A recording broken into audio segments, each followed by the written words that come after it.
first of all, how you finding Dublin? I love it here. Awesome, isn't it? Honestly, when I first came back, when I came here on September, I said I have to get back out here. I have to fight here. I love it. The culture's amazing, but the one thing you won't be used to is the weather. How do you find that difference?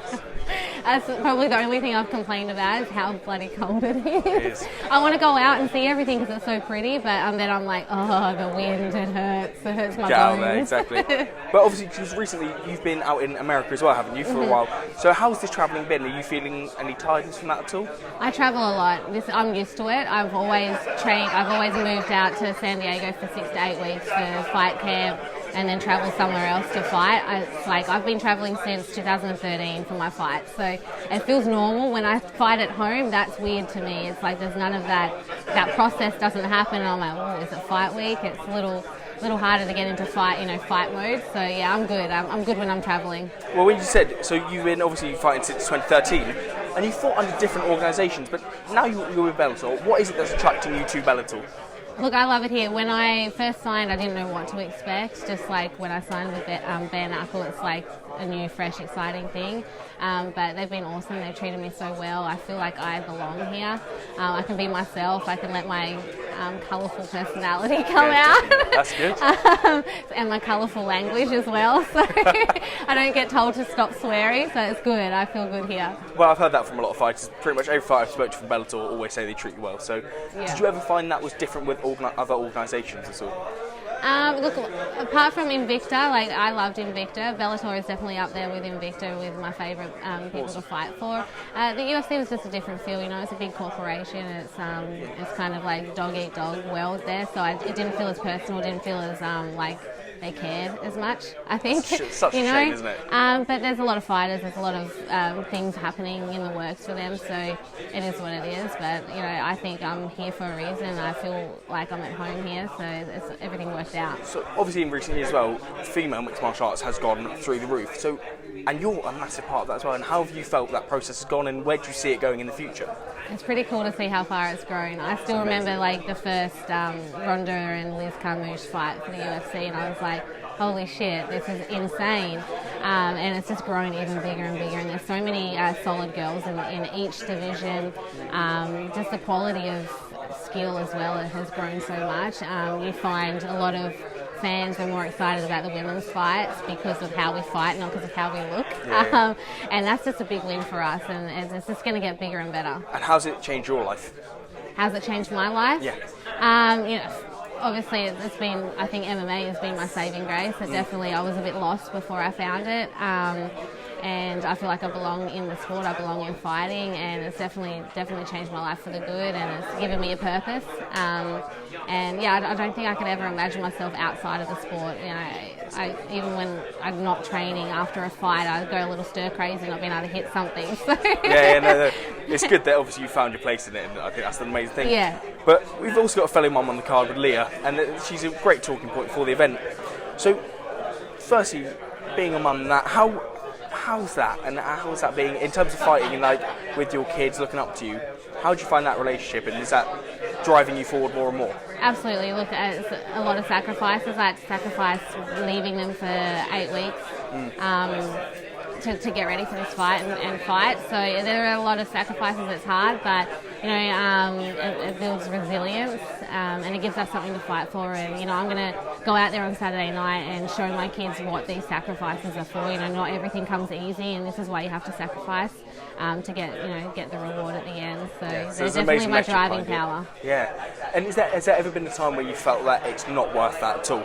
Look, yeah, I've had moments where I'm like, why do I do this? Why am I leaving my kids for such an unforgiving sport when the fans get on shit and be like, you're shit, you suck, you're on this. And then when you go out there and fight like shit and you don't put on a performance, you have those feelings, come creeping in. But I just got to remind myself that I fucking love this shit. This is what I love to do, and I need to go back out there and have fun and really take it all in and just do what I love. So how do you find fan response in social media? How does that affect you yourself? If they do come out with some comments where they're being awful to you, do you let it get to you, or is it you kind of train yourself to blur that out? Oh, they used to get to me, absolutely. Now I just block them.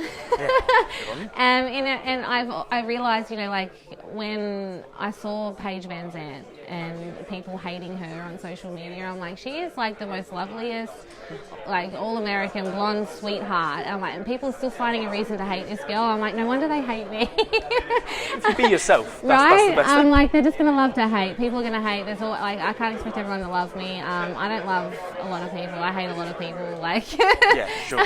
So it is what it is. I don't let it. It's just water off my back. Don't let it get to me. And being a veteran of the sport and someone who's been in it for years, would you give Leah any advice at all stepping up into that main event? Look, I think the biggest thing I think is to just go out there and have fun. Like, remind yourself why you're doing it. You love the sport, and just take it all in. Use that energy from the crowd, and just focus on why you're doing it and go out there and have fun. It sucks to go out there and just have that kind of chaotic thoughts in your head, and you kind of forget why you're doing it. And I think that the best you is a happy you, and if you're out there happy and having fun and just biting down on that mouth guard and swinging for the fences, you're always going to have a good outcome. Definitely. So, talking about obviously the fight itself, get through this fight, you win it. What is your plan? What would you like from 2020 in Bellator? My plan for Bellator in 2020, what would you like? Oh yeah, I keep saying 2020 is my year. This is the shit's going to happen, and everything just keeps falling into place. I'm like, that's a sign. Shit's going to fucking start happening for me. So, I'm looking to fight at least 2 to 3 more times. I like to stay active. I think I'm my best when I'm always in camp, always fighting. So yeah, I'm going to try and be as active as I can and climb the rankings. And I hear rumours of a tournament maybe coming, so I definitely would like to be a part of that. So we'll see what happens. But climb the ladder, win fights, and I'm always chasing gold. I'm always looking to be the best. So we'll see what happens. So I take it you like the way the Bellator do their tournaments, and they do. I think it's amazing. I think it's a brilliant platform, and that's something you want to get part of. Yeah, I love it. I have to keep telling myself it's just a fight. Like, it's just. This is what you do. You're a fighter. You're always going to go out there and fight. It's just a street fight to you. So just keep it aggressive, keep it mean in there, and I think a tournament's definitely right down my alley with that kind of mentality. And so for the last few weeks, how's it been with obviously Jessica? And I know across social media there was the whole thing with Jessica and USADA and that. And you and Jessica have such a strong relationship. And how is that? Obviously, you two are like each other's rock there. So how has that affected you in this fight? And how's Jessica doing? Look, like I said before, I feel like everything's kind of happening for a reason, and I booked this fight and I came out and I stayed with Jess right when all of that shit was happening, and so I was there for her and she was there for me, and I think it was just beautiful timing. She's been my rock and I've been her rock, and when she's come to the gym and pushed me and helped me get ready for my fight, even though she's had all her shit going on also. So it's what friendship's for. Definitely. If you could sum up USADA in one word, what would it be? Sum up USADA in one word, what would it be? Cunts. That's what we wanted. Bec, thank you so much. You're awesome. I had to.